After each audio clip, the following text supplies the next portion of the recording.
Bonjour à toutes et à tous, ravi de vous retrouver sur Débriefing en mode confinement. Et oui, on n'a malheureusement pas le choix, mais ça nous permet de lancer un nouveau format, 10 ans d'écart, avec Tom Abrami. Bonjour Tom.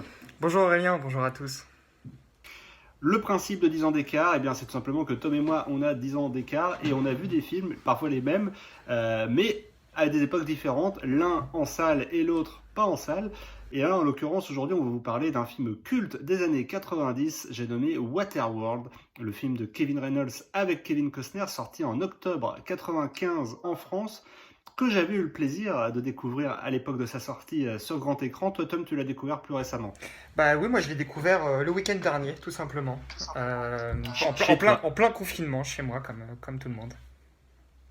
Et donc moi, quand il est arrivé en salle, quel était l'horizon d'attente? Eh bien moi, c'était tout simplement le film, le plus gros blockbuster possible, puisqu'on parlait d'un budget pharaonique à 180 millions de dollars, ce qui n'avait encore jamais été fait jusqu'à présent.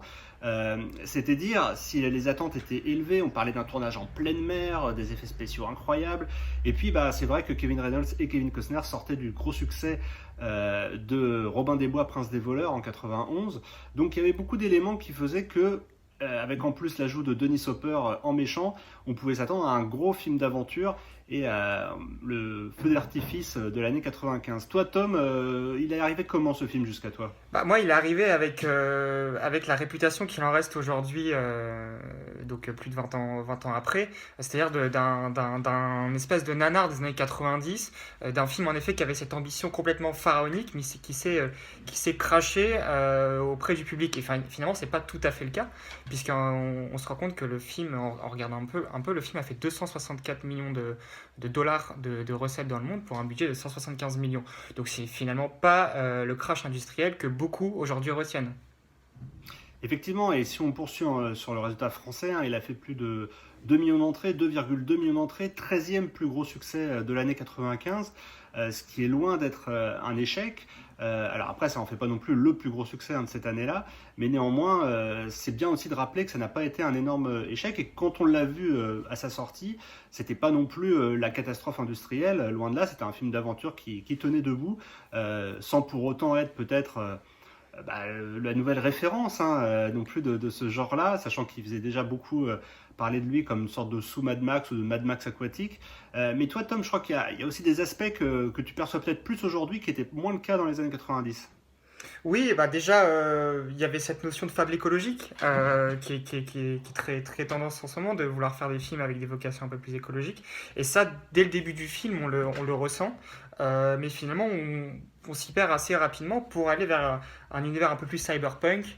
Et en effet, là, on peut le rapprocher d'un Mad Max 2, et notamment dans les décors et dans la mise en scène, sans évidemment George Miller derrière la caméra. Ce qui fait quand même toute la différence. Au final, tu as plutôt été convaincu ou... Bah, on en reste sceptique parce que c'est mine de rien un film qui a quand même, je trouve, mal vieilli. Et bon, comme beaucoup de films des années 90, malheureusement, les effets spéciaux jouent en sa défaveur. Mais je trouve que c'est aussi un film qui est beaucoup plus intéressant en termes de production, de ce qu'il en est, en termes de production que du résultat final. Donc ça en fait un objet cinématographique très intéressant. Notamment parce que beaucoup d'effets spéciaux ont été faits sur le plateau même, en live. C'est aussi pour ça que ça a coûté très cher, un tournage au large d'Hawaï avec encore à l'époque peu finalement de CGI comme on en voit Et aujourd'hui. puis cet îlot incroyable qui a été construit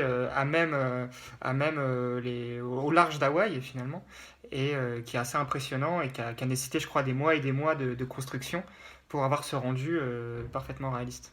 Voilà, maintenant c'est à vous de nous dire aussi quelle est votre expérience par rapport à Waterworld, si vous en avez une, si c'est un film qui vous a marqué ou pas du tout. En tous les cas, n'hésitez pas à en discuter. Merci encore Tom.